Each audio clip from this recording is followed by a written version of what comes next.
Hello guys, today I'm going to introduce to you two terms which go hand by hand. One is environmental justice, another is environmental racism.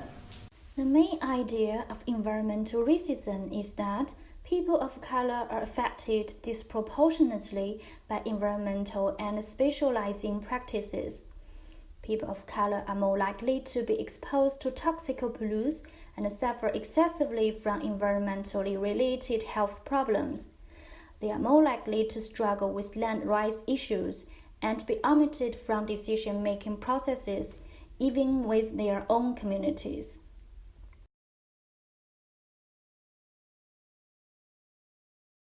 So in Stokes County, the folks there have really reported a string of, or a cluster of health impacts that they're seeing in their communities, whether it's nerve damage, a high level of strokes, a number of odd cancers, and an intensity of cancer cluster, what they've declared, and they are tying it to the pollution from the coal ash. Environmental justice is a response to environmental racism that seeks to address the inequitable distribution of environmental hazards among poor and minoritized communities. Environmental justice seeks to correct disparities caused by environmental racism. In 1979, sociologist Robert Du Boulin published a report in which he described an affluent African American community's attempt to block the city of hazardous waste landfill in their community. This report reveals the fact that race more than income status greatly influences land use decisions. Now, I'd like to give you two examples about environmental racism. The Flint water crisis began in 2014 when state officials decided to switch Flint from Detroit's drinking water to a new system. But new system would not be ready for 2 years. In the meantime, to reduce water fund shortfall, the state officials switched to the Flint River as a drinking water source for the city of Flint, Michigan. However, Flint's tap water contained high levels of lead. The Department of Environmental Quality and Flint Mayor Dane Walling knew about it but did nothing. Accordingly, the residents were potentially exposed to high levels of lead. The Flint was neglected because it is largely African American city and most of the city's residents live below the federal poverty level. In Nigeria's Niger Delta, oil companies are extracting oil and gas with cooperative impunity, result in catastrophic environmental and gross human rights violations. With oil being 19% of the government's foreign exchange, any demonstrations or disruption of flow of oil is met with suppression by the police and the military.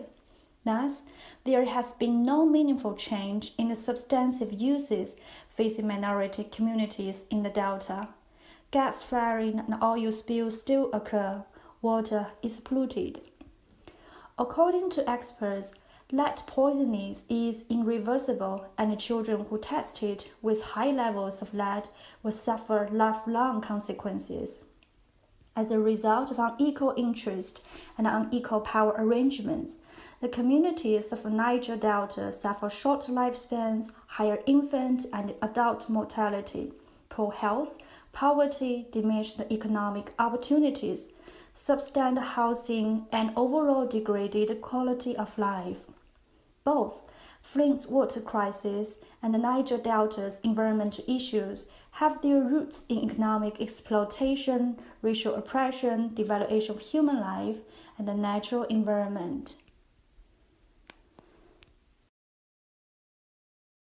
As a matter of fact, environmental racism includes but is not limited to greater probability of exposure to environmental hazards, uneven negative effects of environmental procedures, uneven negative effects of environmental policies, intentionally targeting and zoning of toxic facilities in minoritized communities, segregation of minoritized workers in hazardous jobs, Minoritized communities with little access to or insufficient maintenance of environmental amenities.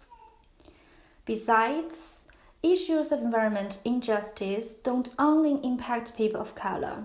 We are just as much concerned with inequities in Appalachia, for example, where economically disadvantaged whites are basically deprived of their rights in land using decisions because of lack of economic and political clout.